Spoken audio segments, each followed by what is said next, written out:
সাহাবীরা সম্পদের বিনিময়ে জান্নাত ক্রয় করেছে এমন দলিল অসংখ্য আছে। তার ভিতরে উল্লেখযোগ্য একটি ঘটনা, এই হাদিসটা শুনলেই বুঝতে পারবেন যে আল্লাহর রাসূলের যুগে সাহাবীরা কিভাবে সম্পদের বিনিময়ে তারা জান্নাত ক্রয় করেছেন। আবু দাহাদা নামে একজন সাহাবী ছিল, যে সাহাবী মদিনার বিশিষ্ট ব্যবসায়ী এবং অনেক ধনী একজন সাহাবী।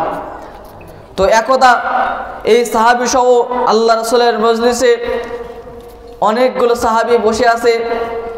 এমতো অবস্থায় একজন এতিম বালক রাসূলুল্লাহ সাল্লাল্লাহু আলাইহি সাল্লামের কাছে এসে বলল, হে আল্লাহর রাসূল, আমি একজন এতিম ব্যক্তি, আমার পিতা আমার জন্য কিছু সম্পদ রেখে গিয়েছিল, কিন্তু এই সম্পদ আজকে আমার হাতছাড়া হয়ে যাবার পথে। কেন?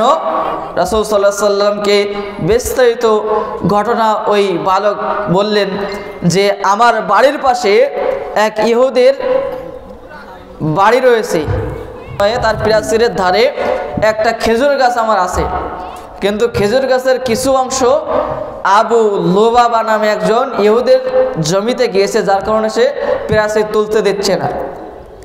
তো আল্লাহ রাসূলকে বলল যে আমি এতিম মানুষ, আপনি যদি একটু সুপারিশ করে দেন তাহলে গাছটা আমি নিতে পারি, আমি একটা উপকৃত হই। তখন আল্লাহ রাসূল সাল্লাল্লাহু আলাইহি সাল্লাম ওই ইহুদিকে ডাকলেন, ডেকে বললেন, আবু লুবাবা একজন এতিম বাচ্চা, এর পিতা নাই, তোমার খেজুর গাছটি তাকে দিয়ে দাও। তো আবু লুবাবা ছিল একটা কঠিন হৃদয়ের মানুষ, কঞ্জুস বা কিপটি। সে বলল যে আমি এই খেজুর গাছ তাকে কখনোই দিব না। তখন আল্লাহ রাসূল বলল, তুমি দিতে না চাও, বিক্রি করে দাও। তখনও আবু লুবাবা বলল যে আমি বিক্রিও করব না।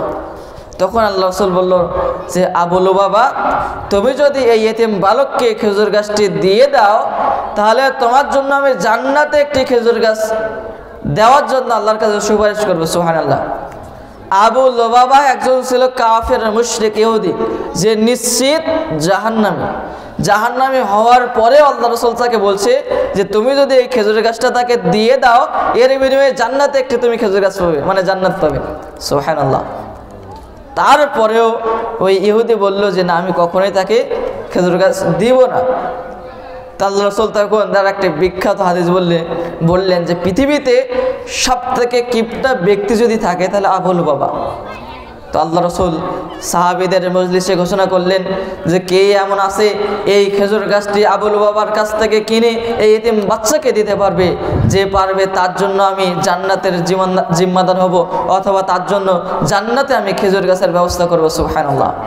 তখন এই ঘটনা শোনার পরপরই সাহাবীদের ভিতরে আবু দাহাদা নামে একজন বিখ্যাত সাহাবী ছিল, তিনি উঠে দাঁড়িয়ে বলল, আল্লাহ রাসূল, আমি যদি এই এতিম বালককে খেজুর গাছটা নিয়ে দেই তাহলে কি আমি জান্নাতে একটি খেজুর গাছ পাবো?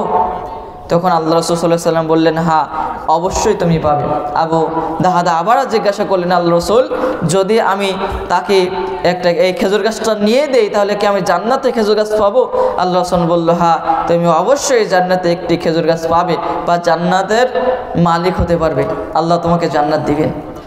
তো রাসূল সাল্লাল্লাহু আলাইহি সাল্লামের এই কথা শুনে আবু দাহাদা বললেন যে আবু লুবাবা, মদিনায় আমার সবথেকে বড় খেজুর বাগান সম্পর্কে তুমি জানো? তখন আবু লুবাবা বলল যে কে না জানে তোমার এই বিখ্যাত বাগানের কথা। আবু দাহাদার মদিনার ওই বিখ্যাত বাগান গোটা মদিনায় প্রসিদ্ধ ছিল। সেখানে এমন কোনো বাগান ছিল না, এমন কোনো খেজুর গাছ ছিল না যে তার বাগানে ছিল না। যত উন্নত মানের খেজুর গাছ তার বাগানে ছিল। বাগানে এত পরিমাণ খেজুর ধরত যে মাটিতে পড়লে মাটি দেখা যেত না। তো আবু লুবাবা বলছে যে আবু দাহাদা কি বলছে, তোমরা কি শুনতে পাচ্ছ? তখন সাহাবীরা বলল যে হ্যাঁ, আবু দাহাদা যা বলছে সে সঠিক বলছে। তখন আবু লুবাবা বলল, ঠিক আছে, তোমার ওই খেজুর বাগানটা আমি নিলাম এবং আমার এই একটা খেজুর গাছ তোমাকে দিলাম। তখন আবু দাহাদা ওই এতিম বালককে বলল যে আমি তোমার একটি খেজুর গাছ তোমাকে হাদিয়া দিলাম। দেওয়ার পরে মজলিসে বসার সমস্ত সাহাবী আবু দাহাদার দিকে মানে ফাল ফাল করে তাকিয়ে আছে। শত শত খেজুর গাছ, কোটি কোটি টাকার সম্পদ সে দিয়ে দিল এক কথায়। দেওয়ার পরে আবু দাহাদা বলছেন যে আল্লাহর রাসূল, আমার জন্য কি জান্নাতে একটি খেজুর গাছ নির্ধারণ হয়েছে, আমি কি জান্নাত পাবো? তখন আল্লাহ রাসূল সাল্লাল্লাহু আলাইহি ওয়াসাল্লাম বললেন, হে আবু দাহাদা, তোমার জন্য জান্নাতে কত খেজুর গাছ অপেক্ষা করছো, তোমার জন্য জান্নাতে কত খেজুর গাছ অপেক্ষা করছে। আল্লাহ রাসূল বারবার এই কথা বলতে লাগলেন। তখন আবু দাহাদা চলে গেল তার বাগানে গিয়ে তার স্ত্রীকে বলছে যে উম্মে দাহাদা, তুমি বাগান থেকে বেরিয়ে আসো, আমি এই বাগান বিক্রয় করে দিয়েছি।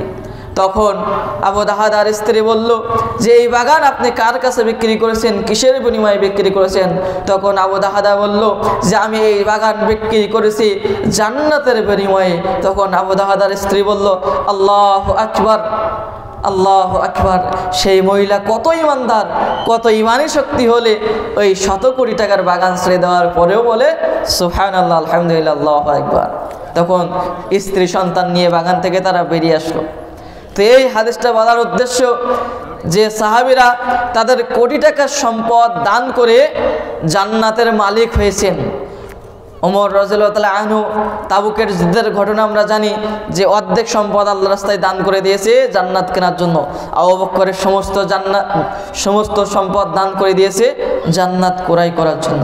তো এই যুগে হালাল ইনকাম করে কেউ যদি আল্লাহর রাস্তায়, আল্লাহর দিন প্রতিষ্ঠার জন্য আল্লাহর রাস্তায় বেশি বেশি ব্যয় করতে পারে, তাহলে আল্লাহ রাব্বুল আলামিন তাকে সাহাবীদের যেমন জান্নাত মালিকানা সূত্রে তাদের কাছে বিক্রয় করেছেন, তাদের অধিকার স্বরূপ জান্নাত দিয়েছেন, এই যুগেও কেউ যদি সঠিক হালাল ইনকাম থেকে আল্লাহর রাস্তায় দান করতে পারে তাহলে তাকেও আল্লাহ তাআলা জান্নাত দিবেন।